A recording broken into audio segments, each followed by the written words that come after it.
and welcome to Banu's Corner. அனைவருக்கும் இனிய தமிழ் புத்தாண்டு நல்வாழ்த்துக்கள். இந்த பதிவில போன வருஷம் சித்திர மாசம் அதாவது 2021 ஏப்ரல்ல நாங்க எங்க வீட்ல எப்படி சித்ரா பௌர்ணமி கொண்டாடணும்னு பார்க்க போறோம். அதுக்கு முன்னாடி நீங்க இந்த சேனலுக்கு புதுசுனா உங்களுக்கு இந்த வீடியோ பிடிச்சிருந்ததுன்னா லைக் பண்ணுங்க, ஷேர் பண்ணுங்க, பானுஸ் கார்னருக்கு சப்ஸ்கிரைப் பண்ணி கீழே உள்ள பெல் ஐகானை பிரஸ் பண்ணுங்க. பௌர்ணமின்னு சொன்னாலே முழுமை பெற்ற நாள் தான். இந்த முழுமை பெற்ற நாள்ல எந்த நல்ல காரியம் தொடங்கினாலும் இறைவனை வழிபாடு செய்தாலும் அதுல முழு பலனும் வெற்றியும் கிடைக்கும். பௌர்ணமி அன்னைக்கு முழு பிரகாசத்தோட ஒளி வீசும் சந்திர பகவானை தரிசனம் செய்யறதுனால அவருக்கு ஒளி தரக்கூடிய சூரியனையும் வழிபட்டு அருளை பெறலாம். இந்த ஒளிமயமான நாள்ல அம்பாள பூஜை செய்து வழிபட்டு வந்தா அம்பாளோட அருள் பரிபூர்ணமா கிடைக்கும். பௌர்ணமிகளில் மிக சிறப்பு வாய்ந்ததா பார்க்கப்படுறது சித்ரா பௌர்ணமி. வருஷத்துல முதல் மாசமான சித்திர மாசத்துல வரும் பௌர்ணமி நாளையே நம்ம சித்ரா பௌர்ணமி திருநாளா கொண்டாடி வரோம். சித்ரா பௌர்ணமி நாள்ல குறிப்பா சித்திரகுப்தனை வழிபாடு செய்யற வழக்கம் உண்டு.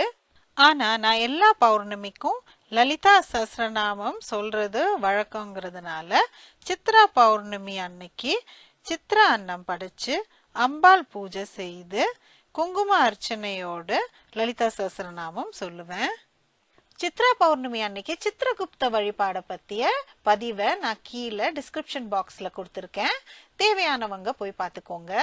சித்ரா பௌர்ணமி அன்னைக்கு தேங்காய் சாதம், புளி சாதம், எலுமிச்சை சாதம், கருவேப்பிலை சாதம், மாங்காய் சாதம் போன்ற கலவை சாதங்களை செய்து வர வழக்கம் இருக்கு. இந்த பௌர்ணமி பூஜை பத்தின பதிவோட லிங்கை நான் கீழே டிஸ்கிரிப்ஷன் பாக்ஸ்ல கொடுத்துருக்கேன், பார்த்துக்கோங்க. நான் போன வருஷம் சித்ரா பௌர்ணமிக்கு 5 வகையான கலந்த சாதம் செஞ்சிருந்தேன். வெண்பொங்கல், சக்கரை பொங்கல், எலுமிச்சை சாதம், தேங்காய் சாதம் மற்றும் கருவேப்பிலை சாதம் செய்திருந்தேன். இதோட வெண்டைக்காய் கத்திரிக்காய் பொரியலும் செஞ்சிருந்தேன்.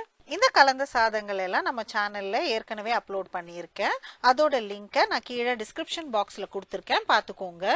கோவிடுக்கு முன்னாடி ஒவ்வொரு பௌர்ணமிக்கும் பக்கத்துல லேடிஸ் எல்லாரும் எங்க வீட்டுக்கு சாயந்தரம் 7 மணிக்கு வந்து லலிதா சஹஸ்ரநாமம் பாராயணம் சேர்ந்து செய்வோம்.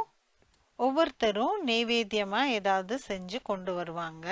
அப்புறம் எல்லாரும் பூஜை முடிஞ்ச உடனே ஒன்னா சாப்பிடுவோம்.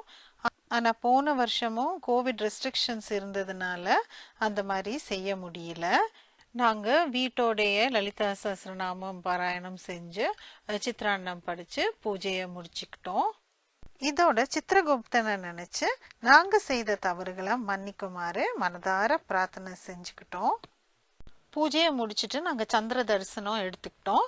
அதே மாதிரி வீட்டுக்கு வெளியில சந்திரன் தெரியும் இடத்துல அகல் விளக்கு ஏத்துறது நல்லதுன்னு சொன்னாங்க. ஆனா நான் தீபம் மட்டும் காட்டிக்கிட்டேன்.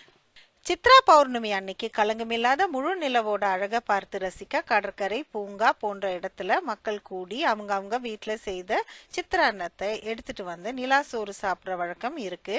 இது குடும்பத்துல இருக்கிறவங்களோட ஒற்றுமையும் அன்பையும் பெருக வைக்கும் சிறந்த வழக்கம். ஆனா நாங்க இருக்கிற மான்ட்ரியால் கனடால சித்ரா பௌர்ணமி நேரத்துல டெம்பரேச்சர் சிங்கிள் டிஜிட்ல தான் இருக்கும். ஆவரேஜா 7 டிகிரி சென்டிகிரேட் தான் இருக்கும்.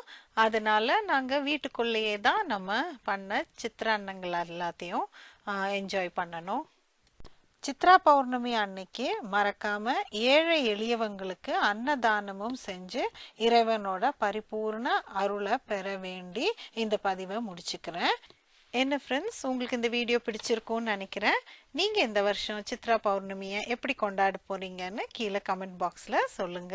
உங்களுக்கு இந்த வீடியோ பிடிச்சிருந்ததுன்னா லைக் பண்ணுங்க, ஷேர் பண்ணுங்க, பானுஸ் கார்னருக்கு சப்ஸ்கிரைப் பண்ணி கீழே உள்ள பெல் ஐகானை பிரஸ் பண்ணுங்க. அடுத்த வீடியோல சந்திப்போம். தேங்க்யூ, பாய்.